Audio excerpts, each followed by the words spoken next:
bukan fakta sejarah. Untuk menghadapi fakta sejarah maka kita perlu meneliti peranan penemuan Laut Mati dalam membuktikan otentisitas Alkitab. Saya yakin kalau suatu saat kita memiliki yang namanya museum Alkitab dan kemudian scroll-scroll dari Laut Mati itu kita pamerkan satu-satu. Peserta terbanyak yang hadir bukan orang Kristen tetapi orang Muslim. Karena mereka prasangkanya bahwa Alkitab dipalsukan itu kan dihantam dengan fakta. Nah inilah perlunya pertarungan wacana tadi. Ini saya pun sudah pernah menggagas ini bersama Lembaga Alkitab Indonesia tahun 1999 sampai kemudian munculnya terjemahan Arab Indonesia itu kan ketua timnya Pak Olaf. Olaf Suman saya termasuk tim pembacanya. Sekarang sudah ada Alkitab Arab Indonesia. Sebelumnya Ibrani Indonesia, Yunani Indonesia. Ini kan bagus sekali. Nah, terus pertarungan terakhir ini soal sejarah. Sekarang gini contohnya, pernah saya ngomong di Paramadina ya, dalam studi general di Paramadina. Bayangkan Islam, Kristen, Yahudi ini kan pertengkaran keluarga. Ini secara budaya. Podo-podo ngaku jadi turunannya Ibrahim. Mana ada orang Yahudi yang berdoa tanpa nama Ibrahim? Orang Yahudi itu kalau berdoa pembukaannya kan Baruch atah Adonai Eloheinu melek ha'ulam Elohi Avram, Elohi Yakub, Elohi Yisak, Elohi Yakub, Magen Abraham. Terpujilah engkau ya Allah, Tuhan Eloheinu Allah kami, Raja semesta alam, Allah yang disembah Abraham, Allah yang disembah Ishak, Allah yang disembah Yakub, perisai Abraham. Orang Kristen pun perjanjian baru disahkan dengan klaim bahwa Yesus menggenapi janji Allah kepada Abraham. Buka Matius 1 ayat 1. Perjanjian dulu kita buka pertama kali. Inilah silsilah Yesus anak Daud, anak Ibrahim, anak Abraham. Quran begitu Islam. Sembayang tidak ada tanpa bacaan kama shallaita ala sayyidina Ibrahim wa ala ali sayyidina Ibrahim wa barik ala sayyidina Muhammad wa ala ali Muhammad kama barakta ala sayyidina Ibrahim. Enggak pernah ada. Ketiga-tiganya ngaku keturunan Ibrahim. Pernah enggak bertanya, Ibrahim ini wong endi alamat endi? Inilah sejarah pentingnya. Ibrahim ki omahe endi alamat endi? Waktu dia berdoa kepada Allah, dia nyebut Allah itu dengan sebutan apa? Orang enggak terpikir karena dalam hal ini agama seringkali menggoblokkan manusia. Ini persoalan, karena kalau sudah wahyu, nggak oleh takon tok dosa, repot kan. Ini yang harus dilawan. Justru menurut saya, keunggulan Kristen itu adalah wacana sejarah. Karena Tuhan kita adalah Tuhan yang menyejarah. Firman menjadi manusia. Lah saya mencoba mengusik. Saya sudah ngomong dialog dengan Cak Nur almarhum, dengan Kiai Agil, dengan sampai artis Jamal Mirdad. Dia bilang gini loh mas, katanya Jamal, kalau Anda mengganggu yang diyakini sebagai wahyu, lalu di mana agama letaknya loh? Lah Anda ngomong Quranmu wahyu, wong Kristen ngomong Injil wahyu, podo-podo wahyu nih. Dan kemudian Anda tidak diskusi di luar keyakinan, ya ojo diskusi mas turu wae. Nanti malah gegeran. Loh kalau Anda terima itu wahyu, wes mulio sampai diskusi itu wahyumu. Tapi bukan wahyu saya. Lu maksudnya apa lo? Yang mulai berpikir toh. Ibrahim itu orang di Irak. Kira-kira abad milenium kedua sebelum Masehi. Lu apa bisa dilacak kalau Anda menawarkan pelacaan sejarah? Saya katakan, Undang-Undang Hammurabi yang selisihnya 200 tahun dengan Ibrahim bisa ditemukan. Masa Ibrahim nggak bisa ditemukan? Timur Tengah itu bukan tanah Jawa yang baru mengenal huruf abad keempat. Di Timur Tengah 3000 tahun sudah ada The Book of the Dead di piramid-piramid Giza. Wah dia mikir juga kan kalau sudah gitu. Nah sekarang saya tanya, seumpama Ibrahim menerima wahyu dari Allah, bahasanya apa? Iya toh? Bahasa Arab? Ora mungkin. Prasasti Arab tertua ditemukan abad ketiga. Tahun 282 Masehi yang namanya Prasasti Namarah. Yaitu kuburannya penyair Imru Al-Qais. Prasasti-prasasti yang mendekati huruf Quran itu semuanya berasal di gereja Syria, ono salib PKB, prasasti Arab. Loh ini kan orang enggak pernah, Anda baca buku saya di depan judulnya The History of Allah. Itu ada foto-fotonya batu yang isinya salib, istilah ada Allah di situ dan sebagainya. Ini, terus saya tanya, kalau gitu Ibrahim bahasanya bisa dilacak. Nah, ini ada dua yang berbeda, mosok sampean ora terganggu. Menurut Quran bapaknya Ibrahim namanya Azar. Menurut Alkitab bapaknya Ibrahim namanya Terah. Dulur-dulurnya Ibrahim itu ada Seruk, ada Nahor. Di sini enggak enek. Nah, sekarang saya tanya. Kira-kira bapaknya Ibrahim namanya siapa? Lu kalau menurut Al-Qur'an, lah iya menurut Al-Qur'an wis turu wae. Ini soal sejarah ini saya bilang. Lu maksudnya Anda apa? Kalau zaman Gajah Mada yang memakai bahasa Jawa kuno, kira-kira enek enggak wong sing jenenge Jackie Chan? Enggak ada, karena bahasanya zaman Gajah Mada itu namanya mesti lembu peteng, gitu. Gajah Manguri, Gajah Mada, Gajah Pagon, Hayam Muruk itu nama-nama zaman dulu. Tapi kira-kira zaman Gajah Mada namanya adalah Mona Lisa, enggak mungkin. Ini kembali pada sejarah, jangan ngomong wahyu lagi. Kalau Anda wahyu di Jawa ada Wahyu Suhendro, Batak ada Wahyu Sihombing, selesai. Ini keutamaan kita. Terus, loh, lalu apa sumbangannya Kristen? Sekarang, sama-sama kita belum mempercayai ya. Di dalam Kristen bapaknya Ibrahim namanya Terah. Terah ini bahasa Ibrani. Jarak antara bahasa Ibrani dengan bahasa Akkadia itu kira-kira hanya sekitar 500 tahun. Dan itu sama-sama di Timur Tengah. Jaraknya Quran dengan Ibrahim itu 2700 tahun. Nah kira-kira dekat dengan mana sekarang? Ini orang rasa ngomong wahyu, ngomong sejarah. Apa bisa dilacak? Penemuan Leonard Woolley tahun 1925. Ditemukan reruntuhan-reruntuhan kota di Ur, sekarang Nasiriyah di Irak. Kota purba itu namanya Tel Turahi, mirip dengan Terah, namanya Bapak Ibrahim. Tuhan yang disembah oleh kaum Abraham namanya Ilu Sadu. Aku inilah Yahweh yang memperkenalkan diri kepada Musa, tapi kepada Bab Ibrahim, Ishak dan Yakub aku menamakan diriku dengan El Shaddai. Dari Ilu Sadu El Shaddai. Karena memang sejarahnya mirip.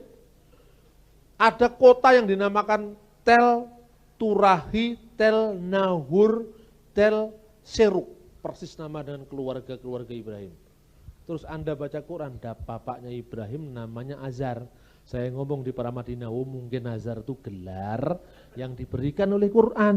Nah, sama dengan namanya Fir'aun. Nah, sekarang ini sejarah loh.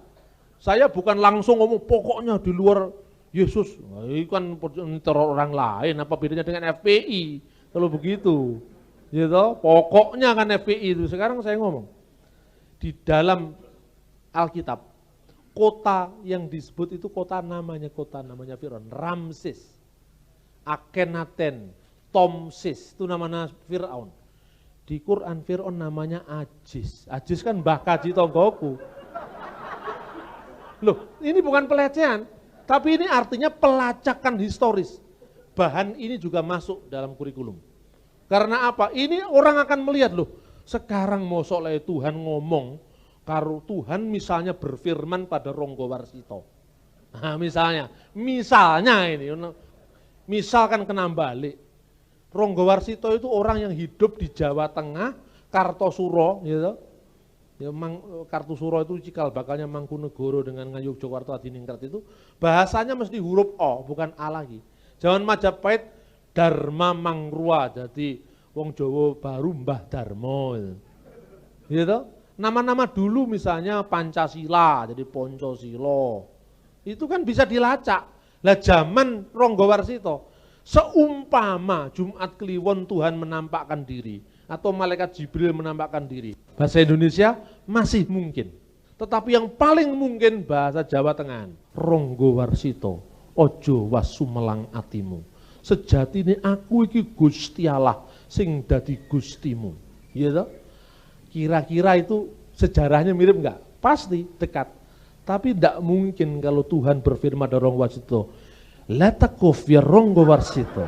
Innani annallahi la ilaha illa ana. Iki lek wong Arab ronggo wasito wong Jawa. Ayo sekarang. Bener apa enggak?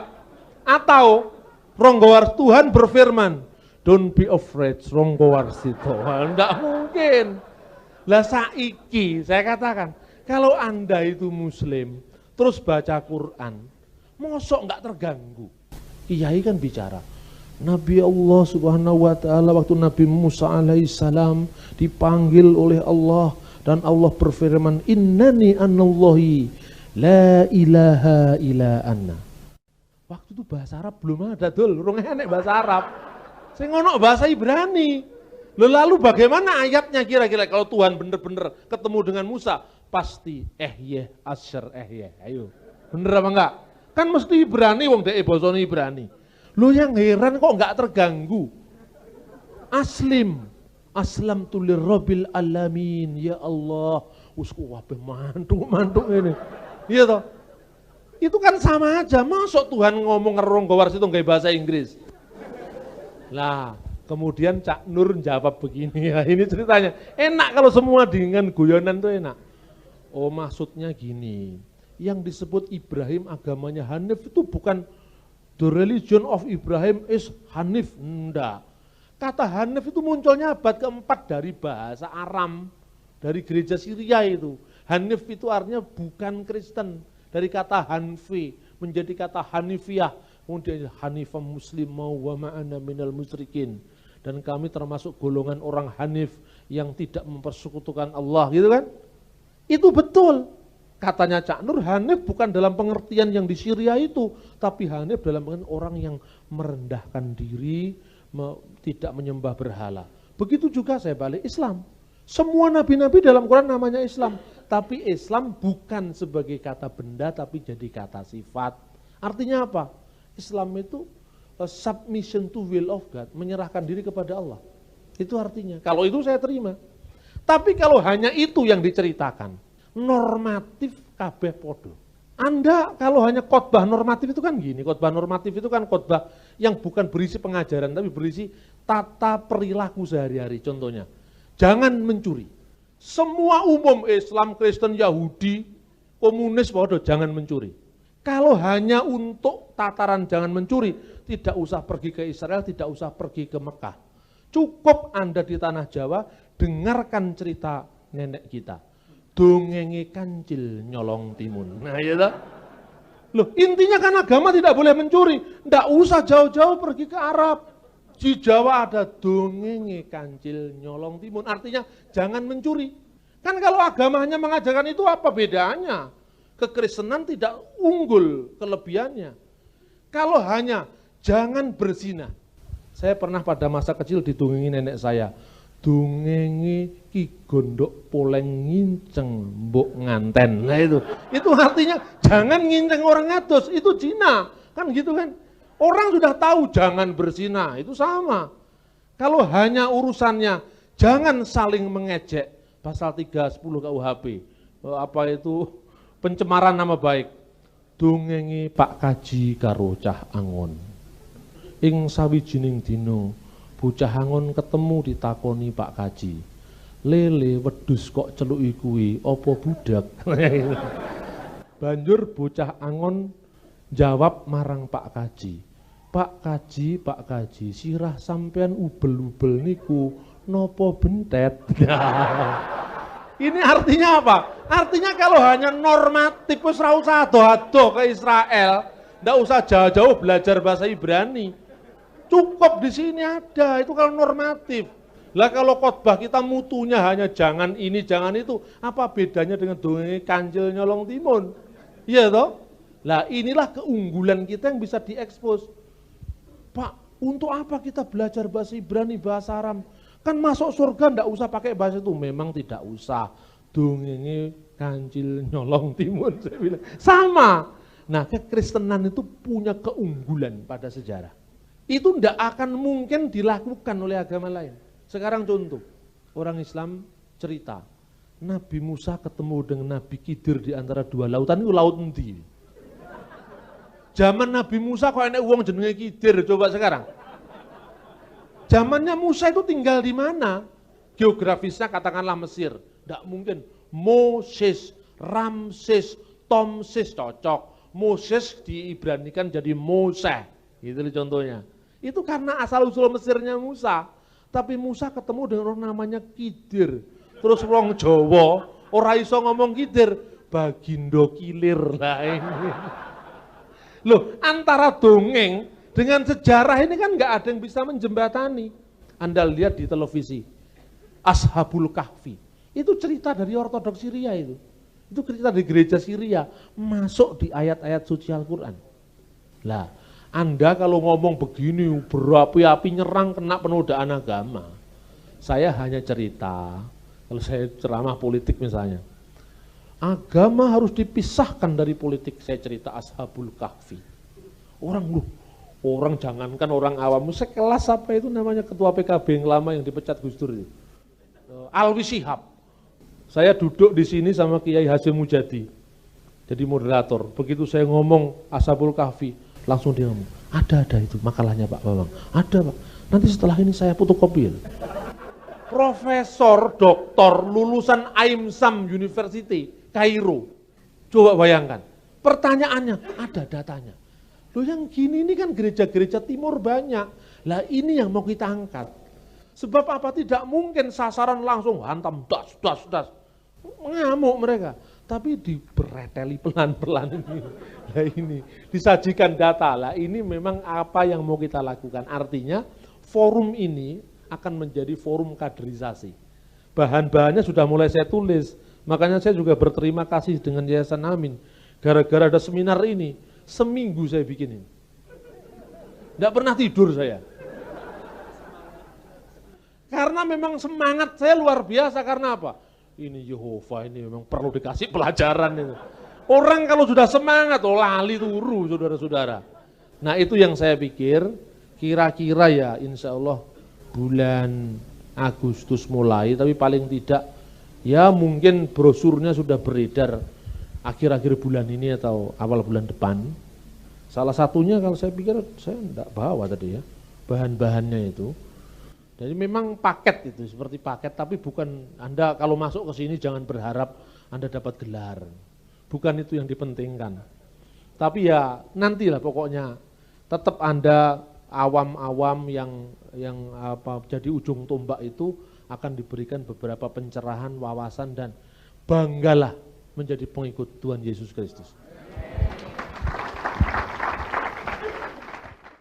Yang ingin bertanya, nama dan dari gereja mana?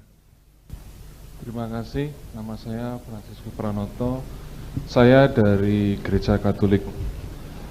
Yang mau saya tanyakan malam ini, mungkin di luar materi saksi-saksi Yehova. Beberapa minggu yang lalu saya sempat beli traktat itu, judulnya Firman Menjadi Manusia. Di situ dikutip ayat bahwa ada tentang itu pemberitaan Yesus bangkit di hari ketiga. Setelah saya lihat itu di Injil Sinoptik, Matius, Markus maupun Lukas. Di Matius ada satu ayat yang mengusik saya. Dia disebutkan ia akan dibangkitkan. Terus saya juga melihat di Markus dan Lukas tertulis ia akan bangkit. Pertanyaan saya, kalau di Injil Matius disebutkan ia akan dibangkitkan, berarti ada yang membangkitkan. Dan sebelum acara ini dimulai ada ungkapan bahwa Yesus sepenuhnya Allah, sepenuhnya manusia. Kalau ia dibangkitkan berarti ia tidak sepenuhnya manusia. Menurut Pak Bambang Nursena, dari kutipan Injil tersebut, mana yang benar? Terus tentang kelahiran Yesus Kristus, Pak. Di Injil Matius dan Lukas juga ada perbedaan. Di Injil Matius disebutkan ia, Maria, itu akan melahirkan seorang anak laki-laki, titik sampai situ. Tapi di Injil Lukas disebutkan ia akan melahirkan seorang anak laki-laki, anaknya yang sulung. Kalau yang sulung, disebutkan yang sulung berarti ada yang bungsu, Pak. Kalau itu konteksnya menunjuk bahwa yang sulung dari Allah, kenapa nyanya itu huruf kecil, bukan huruf besar? Itu aja, Pak. Terima kasih. Nama saya Yuhana, saya dari HFC. Yang ingin saya tanyakan adalah ini Happy Family Center. Yang ingin saya tanyakan adalah ini mungkin nggak tahu ya di luar konteks apa enggak. Menurut saya baca di bukunya Pak siapa itu bilang kan di situ ditulis bahwa Muhammad adalah nabi yang ragu-ragu dan bilang kalau ragu-ragu tanyakanlah kepada orang Kristen atau ahli kitab. Di situ ahli kitab adalah orang Yahudi dan orang Kristen. Terus maksudnya ahli kitab itu apa? Terus ini apa? Terus di situ juga dikatakan bahwa ahli kitab ditulis bahwa ahli kitab orang yang ahli kitab itu sama dengan pengikutnya Isa Al-Masih akan masuk surga. Apakah di Al-Quran itu juga tertulis di dalam ayat Al-Quran? Terima kasih. Saya Dewi dari Gereja Betani, Pak. Saya mau tanya, saya pernah dengar katanya ada hamba Tuhan yang bilang itu Lucifer jatuhnya di Arab. Nah, itu apa saya jadi nggak tahu, saya gini. Saya mikir, Pak, saya ingin tahu dalamnya Ka'bah itu apa, Pak? Yang ditutupi kain hitam itu, Pak. Kenapa disembah? Apakah itu dia penyembahan Lucifer? Gitu. Terima kasih.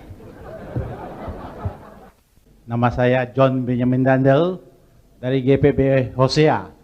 Yang kami pertanyakan kepada Bapak Bambang di sini, walaupun ini di luar konteks ya Pak ya. Hari Sabat yang sesungguhnya itu apakah hari Sabtu apa hari Minggu? Dan siapa yang merubah hari Sabat itu? Terima kasih. Terima kasih kesempatan untuk bertanya. Nama saya Joni dan nama permandian saya Yohanes, berarti saya Katolik. Pertanyaan saya adalah seperti kita Gereja Katolik.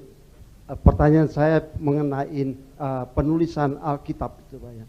Di situ dikatakan bahwa manusia itu diciptakan oleh Allah dari tanah liat, kemudian dihembuskan nafas dan hiduplah dia.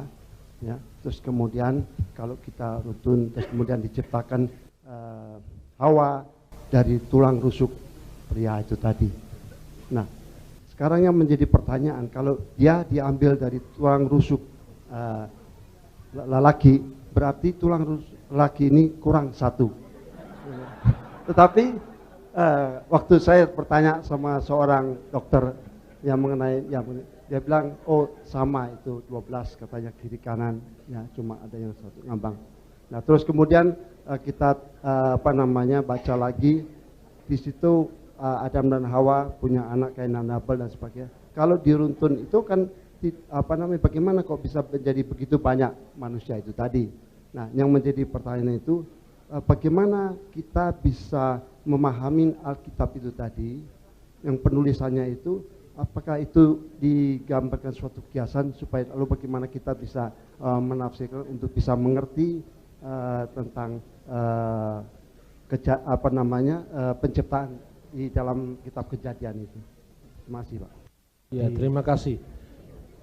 Kalau kita mempelajari sejarah gereja, ya memang gini loh, Alkitab itu adalah tulisan-tulisan yang diilhamkan oleh Roh Kudus kepada para rasul. Tetapi konteks para rasul itu tidak bisa dipukul rata. Dia memiliki latar belakang masing-masing. Bahkan sekarang itu ada studi yang mengkhususkan tentang kritik teks kitab suci, kritik bentuk kitab suci, kritik sejarah kitab suci. Itu ada.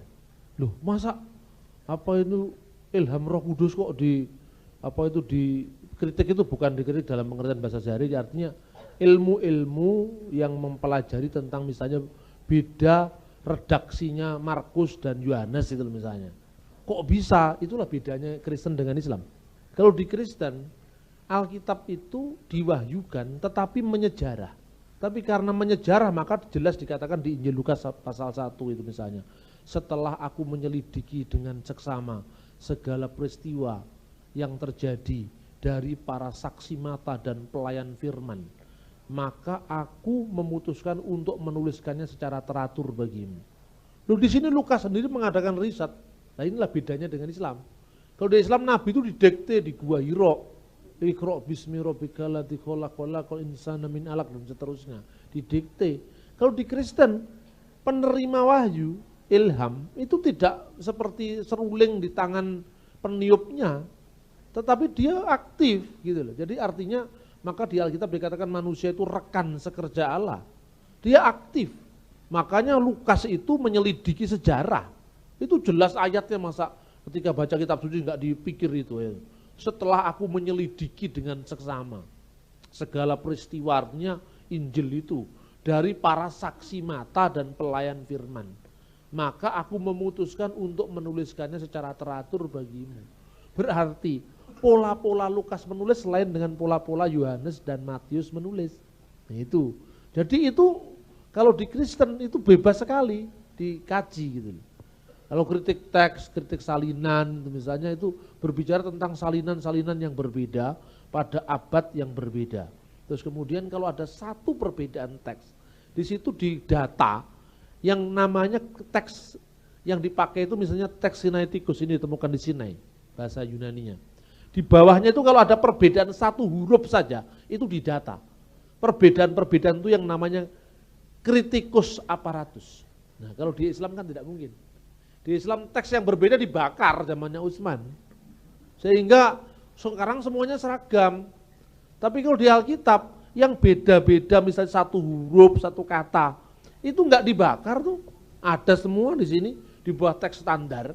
Makanya kalau Anda menemui satu perbedaan misalnya di Yesaya misalnya. Yesaya menurut terjemahan King James itu dikatakan lion, singa. Maka berserulah singa yang melihat. Yesaya 21 ayat 8. Tapi di terjemahan NIV, TB, terjemahan baru, berserulah orang yang melihat itu. Ternyata memang ada perbedaan teks dari teks Masoretik yang menggunakan kata-kata aryah. Aryah itu artinya singa. Haro'eh itu artinya orang yang melihat. Loh, perbedaan semacam ini didata. Ternyata setelah 2100 tahun, setelah 1100 tahun Alkitab itu disalin dalam, Anda bayangkan waktu itu belum ada fotokopi, belum ada mesin cetak. Semua tulisan dari tangan ke tangan. Dari naskah Yesaya yang panjangnya 731 cm, lebarnya 31 cm. Itu hanya perbedaan-perbedaan huruf kecil semacam itu, jumlahnya tidak lebih dari 15 sampai 20. 1100 tahun. Ketetesan air, tak di gua kan itu, selama 2000 tahun. Hurufnya hilang. Tapi orang Yahudi zaman dulu enggak begitu, wah ini karena enggak cocok dihapus, enggak. Dia kasih teks alternatif. Bacaan kira-kira kere begini. Tetapi ketifnya tertulis tidak perlu diubah. Setelah ditemukan 1100 tahun kemudian dari yang berbeda, ternyata naskah Laut Mati membenarkan asumsi para ahli bahwa telah terjadi kekilafan dalam penyalinan. Saya bertanya, apakah ini bukan karya Roh Kudus untuk semakin menyempurnakan gerejanya? Tetapi kalau Anda pergi ke Israel, senengannya cuma berenang di lautan garam. Kalau saya yang pimpin ke Israel, saya ajak masuk museum. Loh, kita itu punya Alkitab yang usianya 2150 tahun, masih terpelihara. Di Indonesia orang bikin pameran Al-Quran usia 300 tahun udah geger. 300 tahun itu apa? Ini 2150 tahun. Begitu juga soal yang Anda tanyakan itu bukan perbedaan. Itu memang bukan pertentangan, tapi memang bahasanya Matius dan bahasa yang lain beda. Dan perbedaan semacam itu bukan pertentangan. Karena apa? Konsili pertama gereja menghadapi ajaran Arius. Arius itu kakek moyangnya Saksi Yehova. Jadi Saksi Yehova itu penjelmaan kembali dari bidat Arianisme abad ketiga Masehi. Karena persis sama ajarannya dengan Yehova. Kemudian makanya di situ digunakan pengakuan iman untuk memberikan arahan pada gereja waktu itu agar gereja, Alkitab apa enggak cukup? Cukup Alkitab. Cuman kan orang awam kan tidak mungkin nanti kalau satu saat dia baca yang sulung, oh berarti ada yang bungsu. Ini kan pikiran orang awam. Padahal kata yang sulung itu maknanya apa? Prototokos, yang pertama dilahirkan. Bukan menunjuk urutan waktu, tapi menunjuk kepada keajaiban dari pewahyuan ilahi sang firman yang keluar dari wujud Allah. Lah kalau orang awam baca, kalau tanpa bimbingan panduan, bukan berarti bimbingan ini menggantikan kitab suci, tapi pengarahan pengajaran agar bagi masyarakat tidak terjatuh dengan, ini sama dengan kalau sekarang PA gitu loh. Kemudian dibuat ancangannya, itu yang disebut kanun al-iman, patokan iman. Setelah Arius mulai tidak laku ajarannya, muncul ajaran lagi yang menyangkal keilahian Roh Kudus. Diselenggarakan pertemuan gereja di Konstantinopel. Tuntas sudah masalah Tritunggal pada konsili Nikea tahun 325. Jadi bukan konsili Nikea itu menuhankan Yesus, tidak. Itu kan karena Irene Handono tidak tahu sejarah aja. Tidak benar itu omongannya dia seperti itu. Jadi Irene Handono persis sama dengan saksi Yehova. Saksi Yehova ini saya tunjukkan katanya saksi-saksinya Tuhan. Ngutip buku sejarah itu loh palsu. Coba bayangkan. Dari Pranikea tidak pernah ada yang menuhankan Yesus katanya. Loh ini saya punya buku, ini bukan Alkitab ini. Yang nulis buku ini muridnya Petrus ini. Loh kan masih ada loh. Ini loh, 2 buku ini. Makanya disebut The Apostolic Fathers. Ini penulisnya siapa? Ignatius. Ignatius itu yang ngangkat jadi pemimpin gereja. Itu Petrus sama Yohanes. Ini jadi sepeninggal Rasul, itu murid-muridnya Rasul masih nulis buku. Buku ini bukan buku Alkitab, tapi semacam ketika dia sebelum mati syahid, dia kirim surat pada sahabatnya namanya Polikarpus. Polikarpus itu siapa? Polikarpus itu muridnya Yohanes. Bukan Polikarpus Budiarjo, bukan. Polikarpus muridnya Rasul Yohanes. Jadi sekalipun Anda bingung sekarang muncul ajaran baru, seorang nabi dari Amerika, namanya Rutherford misalnya. Jangan heran, muridnya Rasul aja ngomong begini. Ini bukan kitab suci. Tetapi ini adalah data sejarah yang menyambungkan kehidupan gereja sekarang dengan kehidupan gereja zaman Alkitab.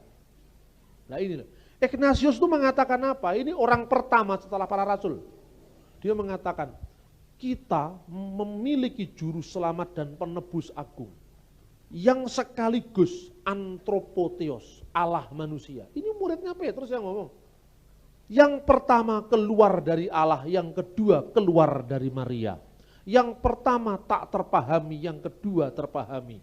Yang pertama tak terjangkau dengan akal, yang kedua terjangkau dengan akal.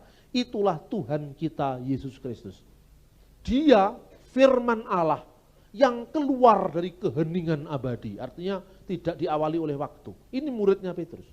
Yohanes punya murid namanya Papias.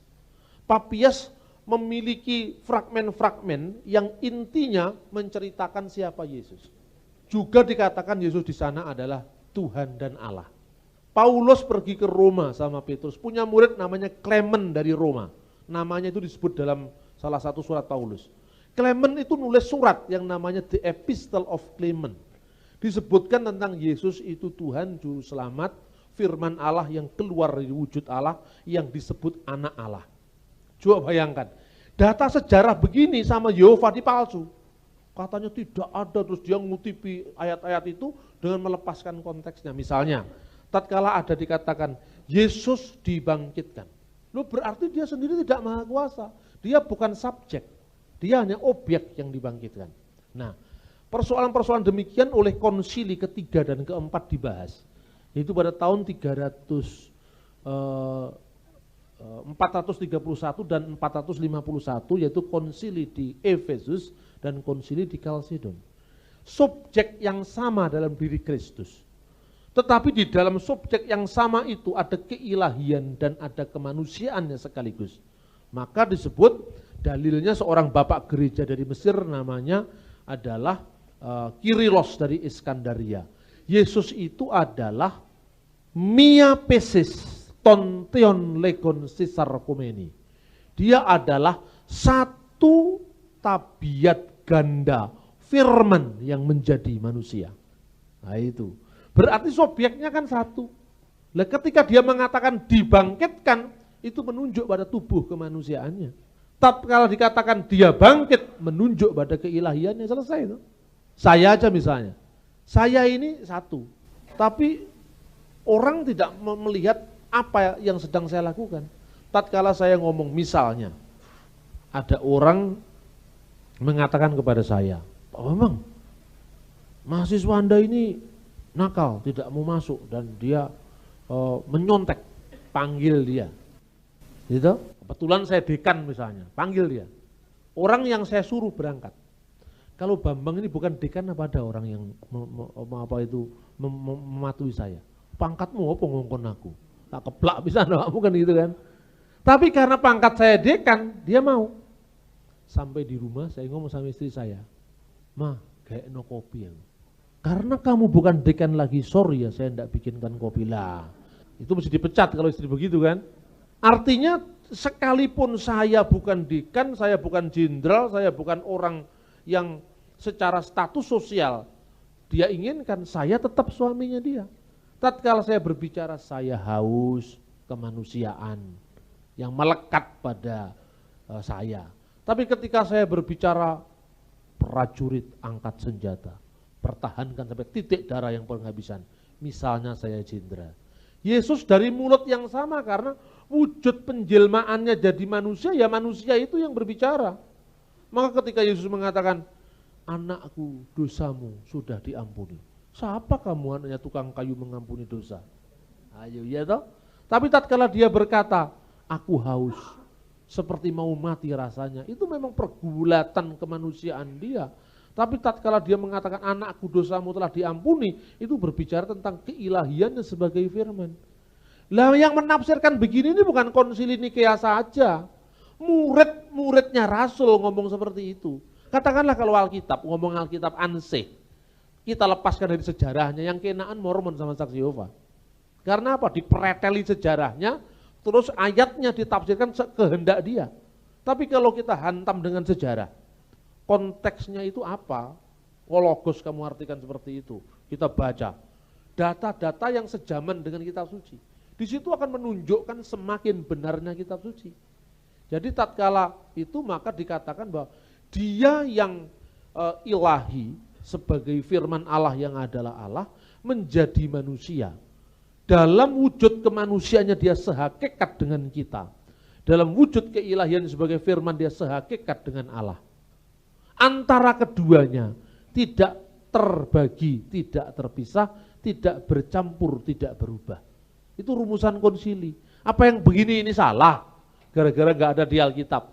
Semua rumusan ini kan tidak ambil dari Alkitab, tapi direfleksikan ketika gereja ngadepi kakek-kakek moyangnya Saksi Yehova tadi. Kemudian dibuat ini untuk pedoman katekisasi, pedoman bagi katekumen di pengajaran, itu loh. Nah ini sayangnya yang begini tidak mendapat tempat, akibatnya ketika kita menghadapi Da Vinci Code kagetan, kaget, bingung, ngadepi Injil Yudas bingung. Padahal kalau kita tahu sejarah itu persoalan kecil semua itu. Malah saya seneng kalau ada gitu. Ayo sekarang agama apa yang siap diuji seperti itu? Nah nanti kalau bulan depan itu kita akan bicara tentang Irene Handono itu, ya saya akan tunjukkan, bukan saya melecehkan dia, enggak. Saya akan tunjukkan bahwa dia itu ya enggak layak lah untuk didengar, mempunyai bodoh juga. Apanya, makanya sekarang tuh gampang kita, saya bukan bodoh-bodohkan orang. Saya ngomong bodoh itu ada buktinya loh. Dia ngutip salah aja, yang benernya kutipannya seperti ini. Halaman sekian, coba lihatnya bukunya Yehova. Tidak pernah ada halamannya berapa, terbitan tahun berapa, penerbitnya siapa. Ini kan melanggar kode etik penulisan ilmiah. Dan kemudian dikutip lepas dari konteks, ini juga melanggar kode etik penulisan ilmiah. Dan nanti yang ilmuwan-ilmuwan dikatakan, wah jangan mengandalkan hikmat manusia, padine ora iso. Kan gitu kan. Sebab kalau dia dicek dengan ilmu, dia telanjang bulat di depan fakta sejarah. Jadi itu bukan hal yang aneh, Karena itu menunjuk pada kemanusiaan Yesus, tidak menunjuk kepada keilahiannya. Jadi ketika dia berkata dikatakan dibangkitkan, di situ dia menunjuk kepada tubuh kemanusiaannya. Tatkala dia mengatakan bangkit, itu kepada keilahiannya. Kemudian soal anak yang sulung tadi sudah saya katakan bahasa aslinya apa. Itu bukan berarti ada yang bungsu, itu kan bahasa orang awam. Ya, kata-kata ini tidak menunjuk urutan waktu, tidak. Kata-kata itu menunjukkan bahwa kata yang sulung itu adalah prototokos. Tokos itu yang dilahirkan, proto itu yang pertama. Ini tidak hanya menunjuk pada urutan waktu, tapi lebih menunjuk kepada penghormatan.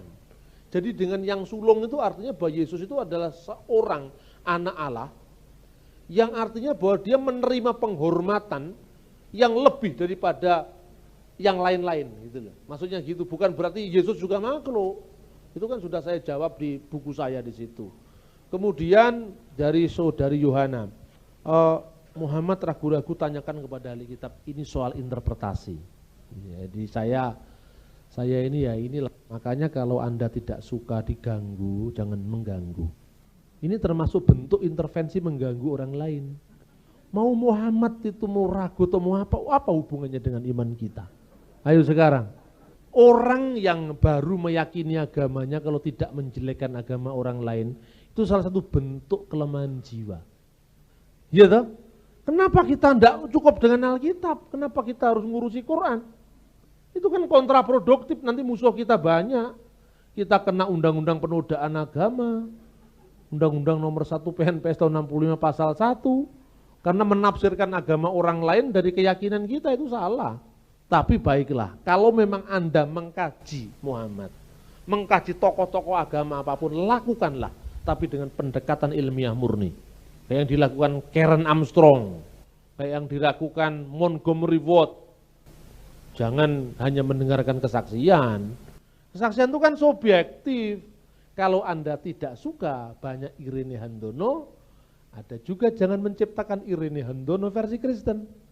Saya itu kepinginnya, kalaupun orang Kristen mengalami pertobatan, tapi tunjukkan buahmu berbeda dengan apa yang dialami orang Islam. Jadi artinya apa? Tunjukkan dengan data-data, artinya bukan berarti saya paksa Anda semua untuk jadi ilmuwan, tidak. Tapi kalau memang tidak menjadi ilmuwan, ya tidak usah gitu loh. Karena itu resikonya terlalu berat, bukan hanya bagi dia pribadi, tapi bagi gereja. Contohnya aja, contoh misalnya. Zamannya Pak Yusuf Roni. Nah, tapi Pak Yusuf saya tanya, itu kan dulu Mas aku wis berubah katanya. Saya sudah berubah, karena waktu itu situasinya memang sangat panas, sehingga saya terpancing. Kalau sekarang mana pernah saya ngomong begitu. Lah ini udah 40 tahun lebih kita masih ada nyuntuh Yusuf Roni. Yusuf Roni saya tanya, Pak Yusuf Anda waktu itu kan mengatakan, lah kalau Muhammad sendiri didoakan, bagaimana dia bisa menjamin kepastian umatnya? Gitu? Kan gitu. Ini tanpa Anda sadari, Anda telah mengukur keselamatan orang Islam dari versi Kristen. Kalau versi saya lain kalau saya ngomong. Versi saya ini versi orang Jawa yang ngono ya ngono ning ojo ngono. Suatu saat saya ditanya di sebuah pesantren di Malang. Saya ditanya gini, wah Anda ceramah panjang lebar. Sekarang saya mau tanya, Anda percaya nggak dengan Yohanes pasal 14 ayat 6? Saya jawab, ya otomatis percaya, wong saya Kristen. Sekarang saya mau tanya, apakah kami orang Muslim bisa masuk surga? Berdasarkan ayat itu, ayo jawabanmu apa? Ini di sarangnya orang, bukan di rumah kita. Enak aja kalau kesaksian gereja.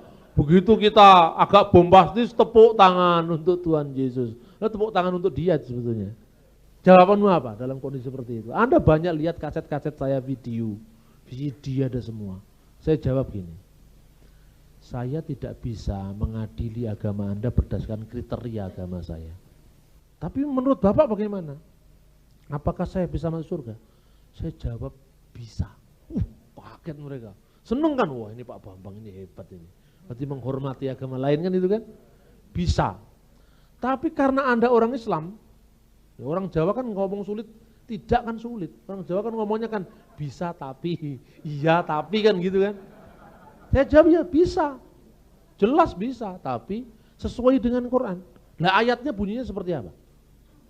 wa tilkal jannatil lati urismuha bima kuntum ta'malun. Itulah surga yang diberikan kepadamu berdasarkan amal yang kamu kerjakan.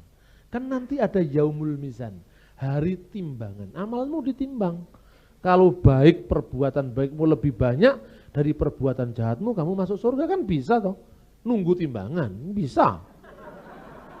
Duh, saya kan nggak mendustai agama lain, ini memang ayatnya berbunyi begitu, saya enggak salah. Nah terus kemudian, kalau perbuatan kejahatanmu lebih banyak daripada perbuatan baikmu, ya masuk neraka. Itu memang karena ajaran Islam, keselamatan itu karena amal, bukan karena anugerah. Jadi ketika saya ngomong begini pun saya tidak menyalahi ajaran agama. Oh ya Pak, terima kasih. Ya, seneng. Tapi pulang mumet. Ya, toh? Dan saya tidak melakukan pelanggaran penodaan agama. Saya juga tidak mencederai hubungan saya dengan mereka. Waktu pulang, itu kira-kira 150 orang sudah pada pulang semua, tinggal beberapa orang. Tanya ke saya, Pak, nah seumpama orang harus ditimbang dulu itu nanti Bapak yakin apa enggak kalau masuk surga dengan amal perbuatan? Enggak bisa, itulah sebabnya saya percaya dengan Tuhan Yesus, saya bilang gitu. Itu artinya apa? Orang yang tanya ini saya yakin dipilih Tuhan untuk memahami toh. Yang lain-lain tadi ya terserah. Ayo, salah apa enggak saya? Mana ada penodaan agama pada ceramah saya? Enggak ada. Enggak ada pasal hukum yang bisa menjerat saya. Waktu saya pulang, saya belum. Itu yang begitu enggak terpikir waktu saya di rumah itu. Itu benar-benar sesuatu yang muncul begitu tiba-tiba. Itu yang saya yakini pimpinan Roh Kudus, itu loh. Nah, yang membanggakan saya, bukan saya dalam pengertian bahwa karya Tuhan itu tidak terduga. Sekitar tahun 2001, ini kan peristiwa dialog ini tahun 1992. Waktu saya masih sangat muda. Tahun 2001, waktu saya ceramah di kota, sebuah kota di Jawa Tengah, ada orang bawa anaknya sama istrinya. Saya diceramah di gereja GPDI waktu itu. Terus dia ngomong saya, Pak Bambang masih ingat saya? Siapa ya? Saya lupa, tapi rasanya kok pernah kenal Anda saya. Pak, saya dulu yang tanya waktu Bapak diundang oleh salah satu pesantren. Oh, jadi kue murtad saiki? Iya Pak. Ini sama istri saya loh. Saya tidak pernah istrinya, itu memang alamiah saja. Dan saya percaya, saya sangat meyakini, firman yang sudah keluar dari Tuhan tidak pernah kembali dengan sia-sia. Nah, persoalannya tugas kita itu memang hanya menanam dan menyiram. Kita tidak bisa menumbuhkan. Yang menumbuhkan itu Roh Kudus. Kalau dalilnya seperti tidak ada kesombongan. Tidak ada kesombongan. Nah ini masalahnya. Kemudian kalau ditanya soal ayat itu, kalau kamu tanyakanlah kepada ahli kitab sebelum kamu, ahli kitab itu maknanya ada yang mengartikan Yahudi dan Kristen, tetapi juga seperti Syekh Rahmatullah Al-Hindi itu mengartikan setiap agama kitabi. Artinya agama yang diberi kitab. Ahli di sini bukan mahir artinya. Ahli dalam bahasa Arab itu artinya kaum. Ahlul kitab, orang-orang yang diberi kitab. Tapi dari kata ahli itu menjadi bahasa Indonesia mahir. Kata ahli itu aslinya bahasa Arab tapi maknanya sudah lain, mahir. Seperti kata ijazah. Ijazah itu dalam bahasa Indonesia kan artinya sertifikat, kelulusan. Itu bahasa Arabnya syahadah, pengakuan. Ijazah itu bahasa Arab aslinya, itu artinya libur. Liburan itu ijazah. Mengapa kok ijazah dalam pengertian sertifikat disamakan dengan libur? Karena wis keterima ijazah kan libur, tidak sekolah lagi. Itu yang namanya perubahan bahasa. Jadi hati-hati sekali. Sekalipun bahasa Ibrani dengan bahasa Arab mirip, tapi maknanya lain. Contohnya, sekinah. Sekinah itu artinya dari kata tinggal. Sekinah itu bagaimana duel internally of God, divine dwelling of God. Jadi apa artinya dwelling eternally of God. Jadi tinggal kekalnya Allah secara ilahi. Itu ada di bait Allah. Zaman Mesias sang Tuhan itu masuk dalam sang Mesias. Sehingga sang Mesias itu identik dengan Mimra itu. Tapi dalam bahasa Arab yang identik dengan kata sekinah, sakinah itu adalah yekarah yang artinya kebahagiaan yang muncul dari kehadiran. Itu kan sudah beda loh. Bahasa Ibrani sekinah itu artinya kehadiran ilahi. Akibat kehadiran ilahi itu kebahagiaan. Hadirat Tuhan itu kan melahirkan kebahagiaan. Kebahagiaan itu yekarah. Arabnya yekarah itu adalah sakinah. Makanya ada keluarga sakinah. Ini sama-sama Timur Tengahnya. Makanya membandingkan kitab suci Alkitab dengan Al-Quran pun juga sangat harus hati-hati. Jangan sampai kita memakai frame kita untuk menafsirkan agama orang lain. Jadi menurut saya lebih baik kita tidak usahlah ngurusnya agama orang. Yakinlah dengan apa yang kita yakini, tapi kalau Anda toh mau dialog, lakukanlah dengan fair. Ada orang Islam yang hadir, narasumber Islam yang hadir, sehingga Anda tetap selamat. Itu artinya kita tidak melanggar hukum apa-apa di pemerintah. Itu kemudian Lucifer, tadi ditanya Lucifer ya. Nah, ada kata ahli kitab yang masuk surga, itu tidak hanya ahli kitab. Karena keselamatan amal itu Quran mengatakan, beramalah kamu sebaik-baiknya karena kamu akan masuk surga. Semua tidak Yahudi, Majusi, Nasrani, semuanya yang benar-benar beriman kepada Allah dan beramal saleh, dia akan masuk surga. Itu aja jaminannya. Jaminannya apa? Amal tadi itu ditimbang dulu tadi. Karena memang keselamatannya itu. Kalau di Kristen, ya karena kita tidak mungkin menyelamatkan diri sendiri tanpa bantuan rahmat ilahi, itulah diartikan penebusan. Bagaimana Anda secara cantik mengemas penginjilan itu dalam bahasa yang halus sehingga orang benar-benar terusik dengan pertanyaan-pertanyaan yang mungkin membuat mereka harus berpikir dua kali. Sebab menghadapi agama itu kan menghadapi sebuah kemapanan yang sudah lama. Itu kemudian dari saudari Dewi, Lucifer itu apa jatuhnya di Arab lah, ini juga sama. Tapi harus saya ingatkan ya, Lucifer itu bukan nama setan dalam pengertian harifiah, itu bukan. Kalau Anda baca Alkitab aslinya, perjanjian lama bahasa Ibrani, tidak ada Lucifer. Lucifer itu bahasa aslinya, itu adalah Helil ben Sahar, bintang timur, anaknya putra Fajar. Anaknya sang Fajar itu loh. Bintang timur putra Fajar. Nah, kata itu diterjemahkan Lucifer itu dari Alkitab terjemahan bahasa Latin yang dipakai di gereja Katolik yang diterjemahkan oleh Santo Hieronymus atau Jerome. Di situ Helil ben Sakar diterjemahkan Lucifer Orie Baris. Nah, kata Lucifer itu juga muncul di surat 2 Petrus. Sampai bintang timur terbit dalam hatimu. Bintang timur itu Lucifer juga. Padahal konteksnya 2 Petrus, Lucifer itu Tuhan Yesus. Nah ini kan repot kan. Tapi karena agama itu terkait dengan soal terjemahan tadi, makanya kalau Anda tanya orang Kristen Yahudi, Anda tanya Lucifer, tidak ada yang ngerti. Apa Lucifer itu? Tapi karena Kristennya Katolik dan Protestan itu anaknya Katolik, ikut-ikut bapaknya. Bapaknya Alkitabnya bahasa Latin, Lucifer, ya sudahlah Lucifer. Yang lebih tidak mengenakkan di Alkitab terjemahan bahasa Jawa. Kira-kira tahun 1950-an. Di situ diterjemahkan lintang panjer esok anake Bambang Wetan. Waduh. Berarti aku lihat bapaknya setan aku.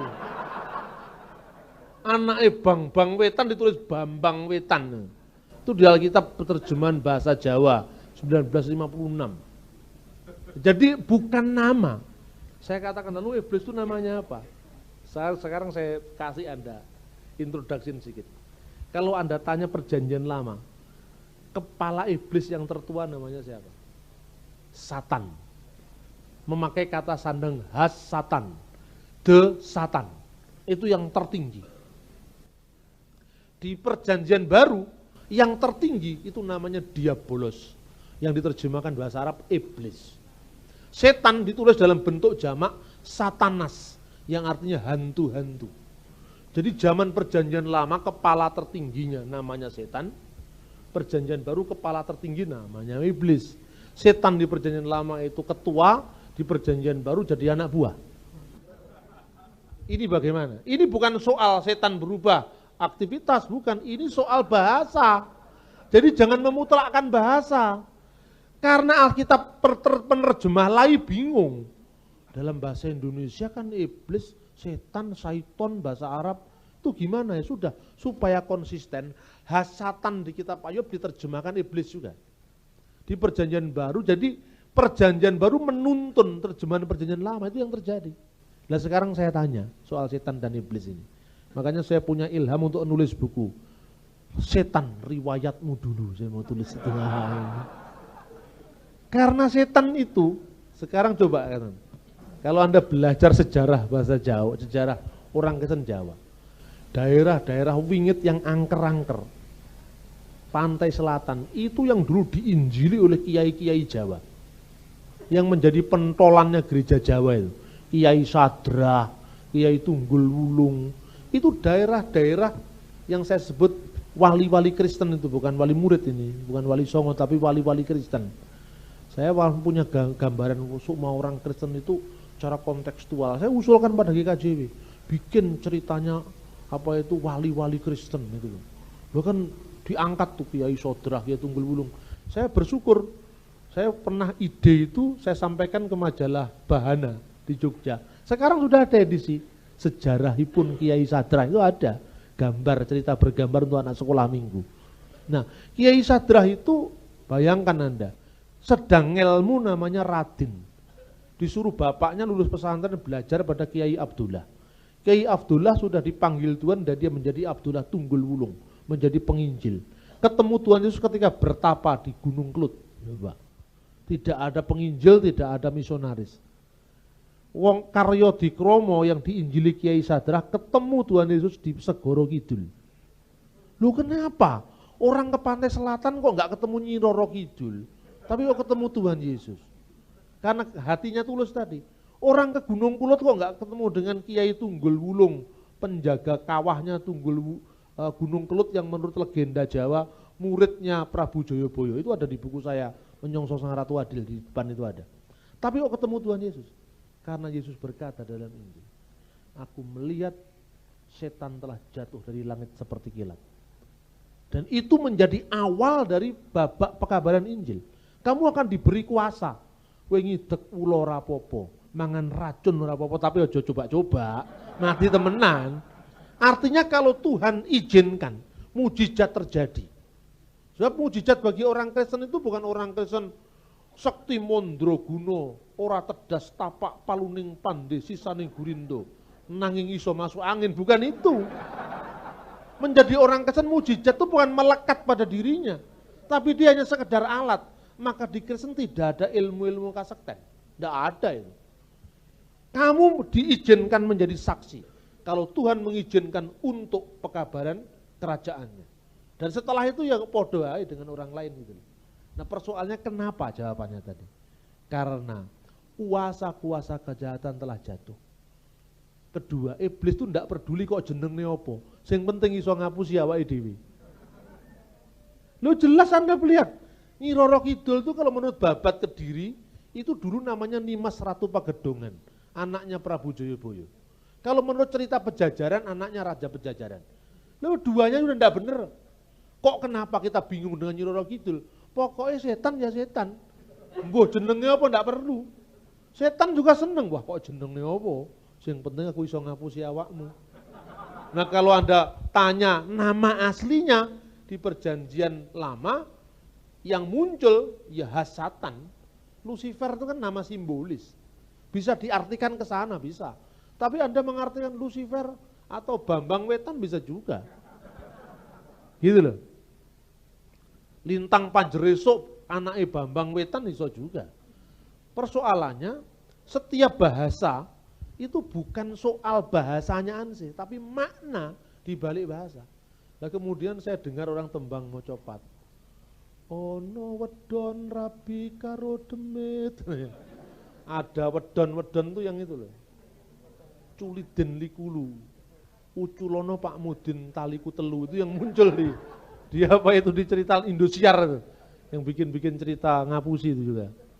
Ono wedon rabi karo demit manak siji jenenge setan. Loh, setan anaknya wedon di sini. Apa setan terganggu? Ndak, sing penting iso ngapusi awakmu aku. Let setahun manak wewe bareng setan wis umur dilalah kok njaluk rabi. Oleh demit lomoh liya ketemu nak ndulur. Si setan ngundang ke mamang kon nayupan ledek isi banaspati sundel bolong jejogetan. Dunia para hantu inilah. Nah, sekarang kalau Anda terapkan teks ini, Lucifer itu siapa? Bingung Anda. Makanya sekarang ada orang bingung, wah hati-hati jangan menyebut Allah, Allah itu dewa bulan. Ini golongannya ini. Golongannya Bambang Wetan, Panjeriun Laino tadi. Orang ngerti bahasa, tidak ngerti filosofi bahasa, dipikirnya setan tuh namanya ya memang seperti itu. Enggak. Setan tuh namanya berubah-ubah tergantung yang kasih nama. Itu enggak penting, yang penting iso ngapus ya awakmu itu setan. Jadi jangan-jangan Anda nanti bertengkar soal nama. Itu jangan-jangan urusan setan juga. Nah itu, kemudian yang di dalam Ka'bah itu apa? Secara prinsip, di tempat apa saja termasuk di gereja. Tatkala hati kita tidak bersih, iblis bisa masuk. Kenapa buktinya? Orang nyolong di gereja juga ada. Iya toh? Jadi saya tidak mau peduli Ka'bah itu apa, itu bukan urusan saya. Batu hitam itu apakah itu batu pertama yang diletakkan Ibrahim, setahu saya tidak ada bukti sejarah yang mengarah ke sana. Karena Ibrahim memang tidak pernah sampai ke Mekah. Berseba itu hanya ada di sekitar Libanon dan Palestina, itu pandangan saya. Dan pandangan saya itu cukup untuk saya tidak mengurusi orang lain. Bahkan kalau orang lain ngomong begitu ya, kalau menurut Alkitab, Ibrahim ketika Ismail kehausan itu namanya sumurnya Lahai Roi. Kenapa dinamakan Lahai Roi? Nah ini kan orang-orang yang pendengar saya pada bingung. Le itu artinya kepada, hai itu hayah, yang hidup, Roy, yang melihat aku. Kepada dia maha hidup yang melihat aku. Di tengah-tengah ancaman kematian, Allah bertindak pada Ismail. Itu maknanya. Soal jam-jam aku ragu. Itu bukan urusan saya. Ya toh? Tapi ada versi mengatakan jam itu kan karena kata kumpullah, kumpullah. Karena moncrotnya air itu. Itu kan seperti tadi saya katakan, Fir'aun yang namanya Ajis tadi seperti itu. Tapi secara historis saya sudah menunjukkan ini keyakinan saya. Nah saya mohon kita berhati-hati untuk meminimalisir memberi komentar pada agama orang lain. Makanya kalau Anda tetap akan bisa ngaji bahasa Arab, gak usah ngaji Quran, bukan kitab suci saya. Saya kasih contoh, Pak, ya apa sih katanya orang Kristen Timur itu ngaji ya. Saya kasih berikan contoh, Yesus bersabda ketika dia menunjukkan kehebatannya sebagai firman Allah yang ada sebelum Abraham ada. Itu bentuknya maf'ulun mutlak. Bahasa aslinya kan amin amin liku hemin. Gitu? Sungguhnya aku berkata kepada Prin Abraham kinistai iku emi. Kalau di Timur Tengah orang Kristen menyebut itu bentuk maf'ulun mutlak. Al-haqo aqulu lakum qabla an yulada Ibrahim anaka inu. Itu Quran? Bukan. Dengan Injil pun saya masih bisa ngaji, kenapa pakai Quran? Itulah sebabnya saya mencarinya ke Timur Tengah. Sebab carinya di Belanda atau carinya di Amerika, mesti sedilu aku ditangkap polisi ya.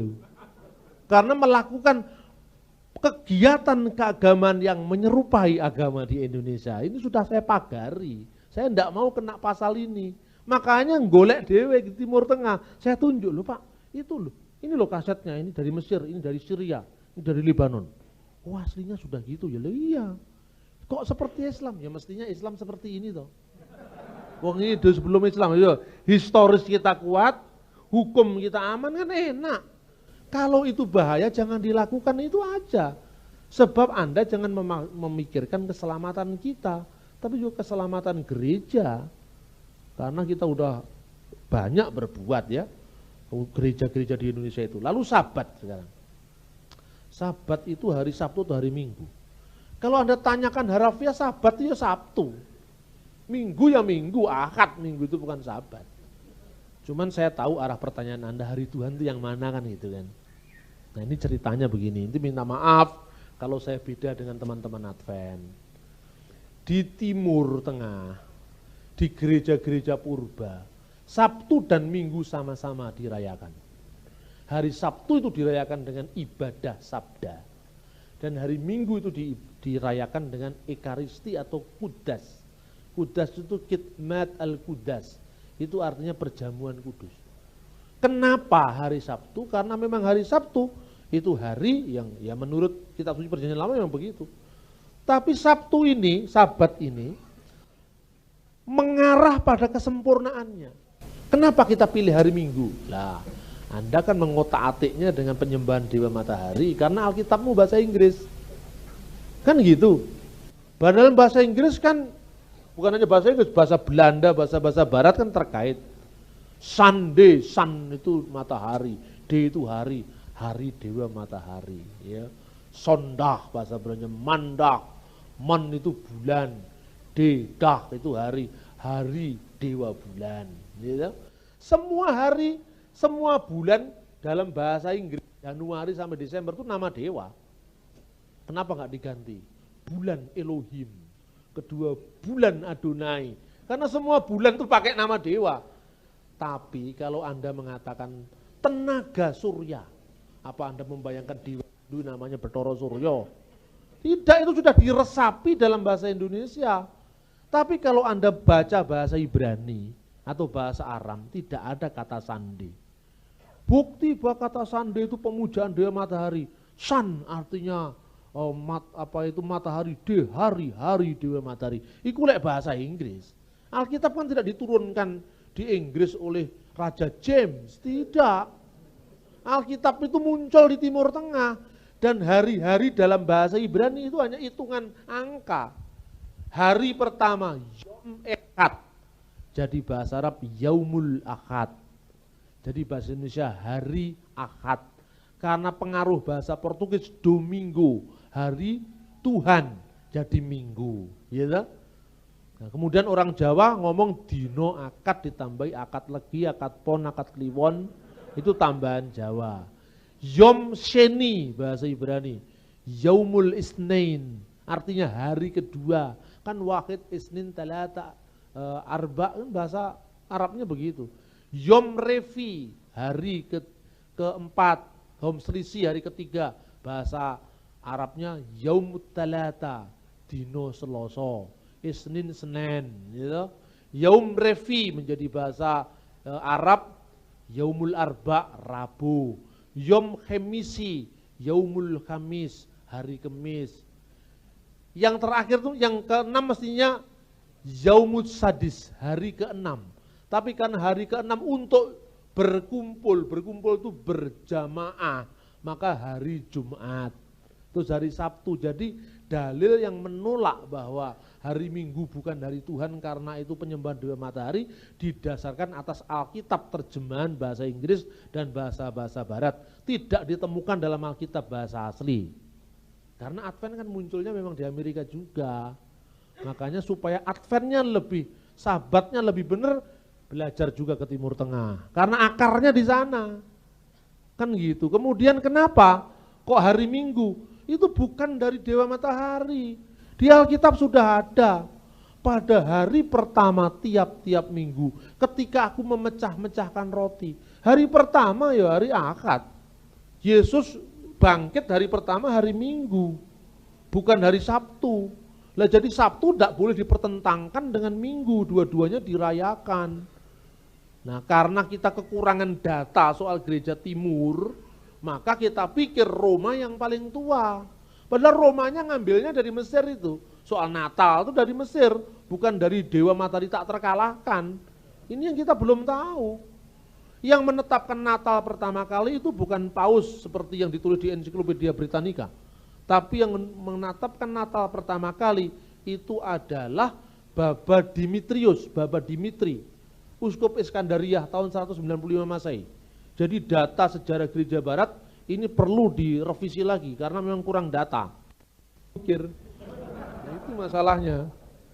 Saya kira itu kemudian manusia diciptakan dari tanah liat, dari tanah, Hawa diciptakan dari tulang rusuk, loh kok sama-sama jumlahnya. Menciptakan itu saya tidak pernah berpikir bahwa Tuhan motel salah satu, enggak. Katakanlah misalnya Tuhan tuh ngambil sedikit gitu aja, situasinya saya tidak perlu bayangkan, itu kemahakuasaan Allah. Yang jelas ungkapan-ungkapan seperti itu tidak bisa kemudian diterima secara harafiah, seharafiah mungkin. Saya kira itu ya.